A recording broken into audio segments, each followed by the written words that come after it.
Moskva hamda Moskva oblasti va Sankt-Peterburgdagi hamyurtlarimizga 10 yillik stajiga ega ishonchli dokument xizmatlarini taklif qilamiz. Registratsiya va uni продление qilish, трудовой договор, уведомление, spravkalar, проверка bazalar xizmatlari mavjud.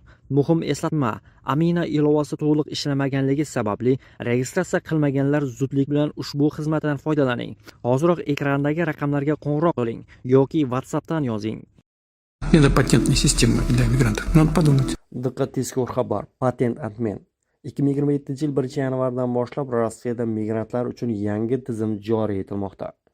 Assalomu alaykum qadrli mehmon, videodan to'liq xabardor bo'lish uchun videoga like va podpiska tugmalarini bosib qo'ying. Videoni oxirigacha tomosha qiling va gap nima haqida ketayotganligini bilib olishingiz mumkin. O'zbek va tojik migrantlarga ushbu videoni ulashishni unutmang. Это патентная система для мигрантов. Надо подумать. Они мечтают превратить мигрантов в рабов вот таким образом. С 1 января 2027 года в России планируется масштабный эксперимент. Его будет проводить Министерство внутренних дел. Сейчас в России действует несколько параллельных механизмов привлечения иностранных работников. Наибольшей критике подвергается патентная система. Она якобы не позволяет государству должным образом контролировать приезжающих в Россию мигрантов. По данным МВД, на конец 2025 года по патенту в России работали примерно 2 миллиона 300 тысяч трудовых мигрантов. Это более 40% от общего числа находившихся на тот момент в России мигрантов. При оргнаборе трудовой мигрант гораздо сильнее будет привязан к работодателю. Это, пожалуй, самое серьезное изменение. Если эту систему внедрять, то даже не придется и документы отбирать, человек просто никуда не сможет уйти. Это просто организованное рабство, ничего кроме. Система эта работать не будет. Она провалится, потому что люди будут из рабства бежать, как они всегда. Bu videoni barcha Moskvada ishlaydiganlar ko'rsin. Men restoranga tushib qolman. Sababini bilgan Saxarvoga keldim. Men ko'rishlaring mumkin, Saxarvodaman. Xo'p. Mani bir oy oldin kartamga qanaqadir pul o'tkazma bo'lgan. Unaqa ko'p katta pul emas, kimdir adashib tashlagan. Keyin telefon qilganda men qaytarib obratga tashlaganman u pulni. Xo'p, hozir shuni hisobidan qanaqadir tekshiruv bo'lib, restr tushirib qo'yishgan mani. Hozir kelsam, restrga ochtiraman desam, "Короче, sen shubhali operatsiya qilgansan. Bu boshqa davlatdan tushgan pul, shunaqa lekin Rossiya kartaga tashlaganman.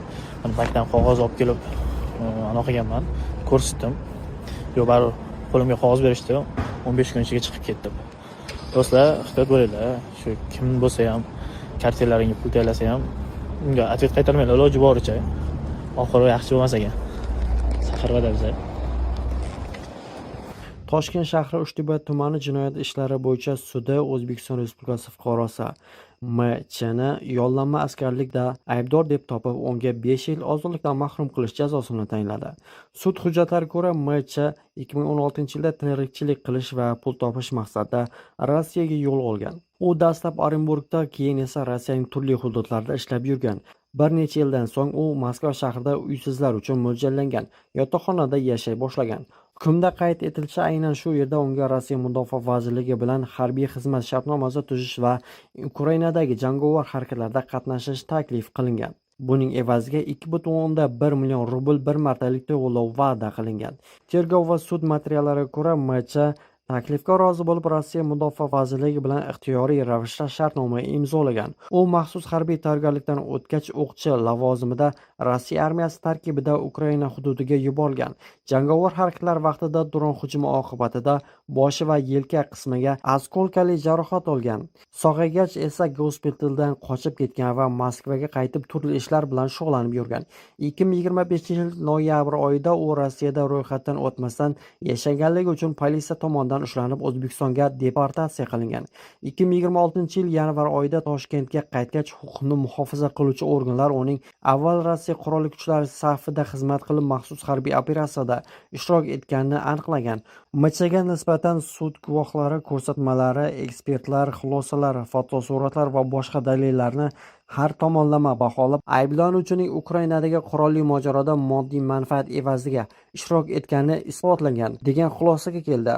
Shu asosda uning harakatlari O'zbekiston Respublikasi Jinoyat kodeksining 154-moddasi 1-qismi yollanma askarlik deb kvalifikatsiya qilindi. Sud hukmiga ko'ra, M.Ch.ga nisbatan 5 yil muddatga ozodlikdan mahrum qilinib, jazoni umumiy tartibdagi koloniyada o'tash belgilandi.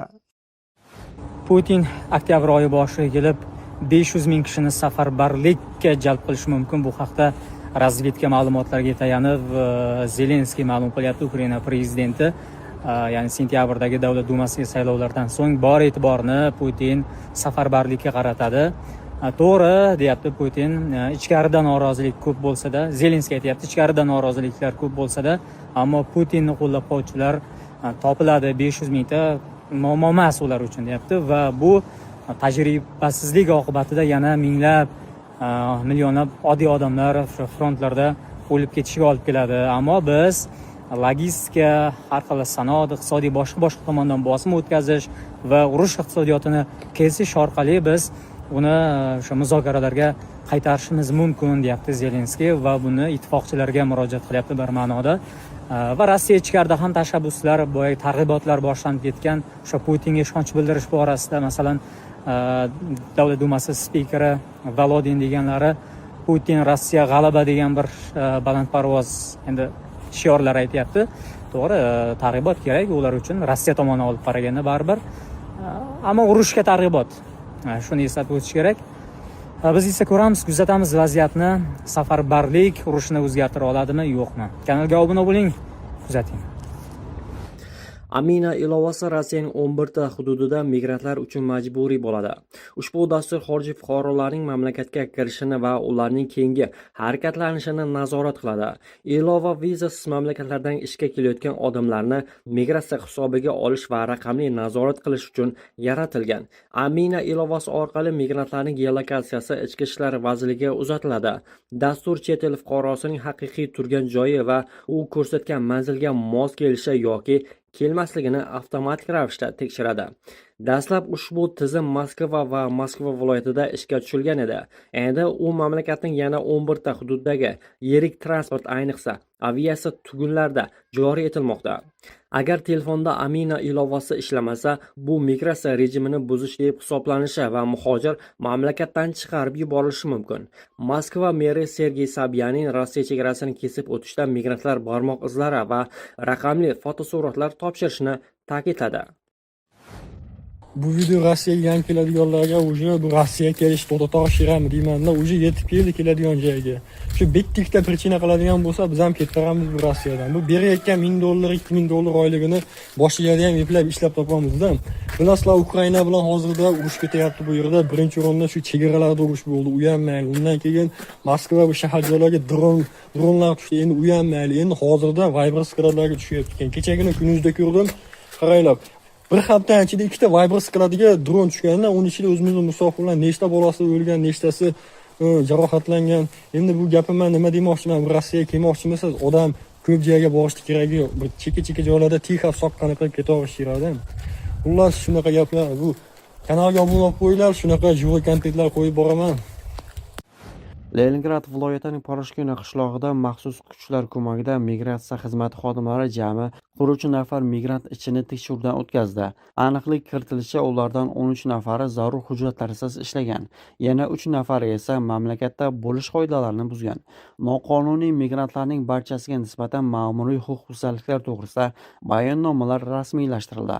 Ayni paytda politsiya noqonuniy ishchilarni aynan kim yollaganini aniqlash va ish beruvchini javobgarlikka tortish ustida ish olib bormoqda.